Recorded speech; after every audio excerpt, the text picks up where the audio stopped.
നേരത്തെ പൂർത്തിയാക്കാൻ കഴിയാതിരുന്ന വാർത്തയിലേക്കാണ്. കൊല്ലം കോർപ്പറേഷനിലെ LDF സ്ഥാനാർത്ഥിയുടെ സ്വീകരണത്തിനായി കുടുംബശ്രീയിൽ പണപ്പിരിവ്. അയത്തിൽ ഡിവിഷനിലെ സ്ഥാനാർത്ഥിയായ ജാരിയത്തിന് വേണ്ടിയാണ് പണപ്പിരിവ്. ഓരോ യൂണിറ്റിൽ നിന്നും 500 രൂപ വീതം നൽകണമെന്നാണ് വാട്സ്ആപ്പ് ഗ്രൂപ്പിലെ ശബ്ദ സന്ദേശം. CDS ഭാരവാഹിയാണ് അംഗങ്ങൾക്ക് ശബ്ദ സന്ദേശം അയച്ചത്.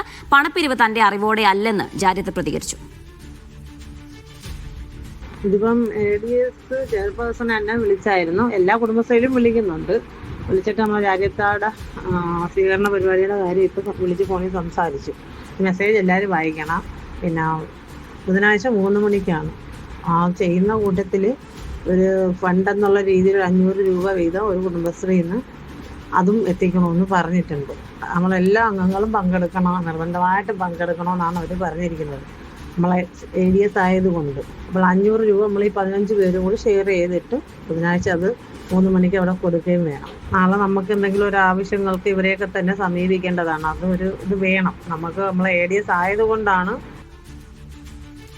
ലിജോ ലോറൻസ് ചെയ്തതിന്റെ വിശദാംശങ്ങൾ നൽകാനായി. ലിജോ, ഇതെന്താണ് സംഭവം? സ്ഥാനാർത്ഥി എന്താണ് പറയുന്നത്? നേതൃത്വം അറിയാതെയായിരുന്നു ഇങ്ങനൊരു പണപ്പിരിവ്? ജീന, നാളെ വൈകുന്നേരം 3 മണിക്കാണ് അയത്തിൽ വാർഡിലെ സ്ഥാനാർത്ഥിയായിട്ടുള്ള ജാരിയത്തിന്റെ പ്രചരണാർത്ഥം ഒരു യോഗം നടക്കുന്നത്. ഇരവിപുരം MLA ആയിട്ടുള്ള M. നൌഷാദാണ് അത് ഉദ്ഘാടനം ചെയ്തത്. ആ ചടങ്ങിലേക്ക് പങ്കെടുക്കുന്നതിന് വേണ്ടി കുടുംബശ്രീ അംഗങ്ങൾ എത്തണമെന്നും ഓരോ യൂണിറ്റിൽ നിന്നും 500 രൂപ വെച്ച് അവിടെ എത്തണമെന്നുള്ള ഒരു ശബ്ദ സന്ദേശമാണ് നമ്മൾ കേട്ടത്.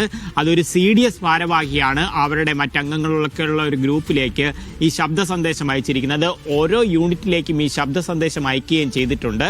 ഇത് അതായത് ഈ ജാരിയത്ത് അയത്തിൽ ഡിവിഷനിൽ മത്സരിക്കുന്ന ജാരിയത്ത് എന്ന് പറയുന്നത് നേരത്തെ CDS ADS ചെയർപേഴ്സൺ ഒക്കെ ആയിട്ടിരുന്ന ഒരാളായിരുന്നു. അപ്പോൾ ഈ കുടുംബശ്രീയുമൊക്കെയായി ബന്ധപ്പെട്ട് പ്രവർത്തിച്ച ആളുകൾക്കൊക്കെ അത്രയും സുപരിചിതയായ വ്യക്തിയായതുകൊണ്ട് തന്നെ അവരുടെ ഒരു പ്രചരണത്തിന് വേണ്ടി ഇത്തരത്തിൽ ഒരു പണപ്പിരിവ് കാര്യം നിരവധി യൂണിറ്റുകളുണ്ട്. ഓരോ യൂണിറ്റിൽ നിന്നും 500 രൂപ എന്നുള്ള ഒരു കാര്യമാണ് പറയുന്നത്. പക്ഷേ ഇത് ജാരിയത്തിനോട് സംസാരിച്ചപ്പോൾ പറയുന്നത് തന്റെ അറിവോടുകൂടെ അല്ല ഇത്തരത്തിലൊരു പണപ്പിരിവ് നടത്തുന്നത്. താൻ അറിഞ്ഞിരുന്നെങ്കിൽ അത്തരത്തിലൊരു കാര്യം വിലക്കുമായിരുന്നു എന്നുള്ള കാര്യമാണ് പറയുന്നത്. എന്തായാലും ഇത് ഇത്തരത്തിൽ ഈ ശബ്ദ സന്ദേശമൊക്കെ പുറത്തുന്നതിന്റെ ഒരു അടിസ്ഥാനത്തിൽ ഇത്തരത്തിലൊരു പണപ്പിരിവ് വേണ്ട എന്നുള്ള ഒരു താൽക്കാലിക നിർദ്ദേശം നൽകിയിട്ടുള്ളതായാണ് പറയുന്നത്.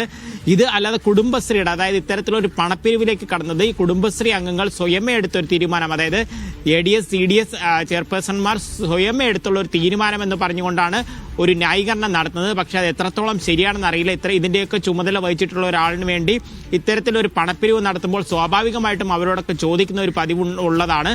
അത്തരത്തിലൊരു കാര്യമുണ്ടായിട്ടില്ല. എതിർ സ്ഥാനാർത്ഥികളും ഇതിനെതിരെ ഇപ്പോൾ പരാതി ഉയർത്തുകയും ചെയ്യുന്നുണ്ട്. ജീന.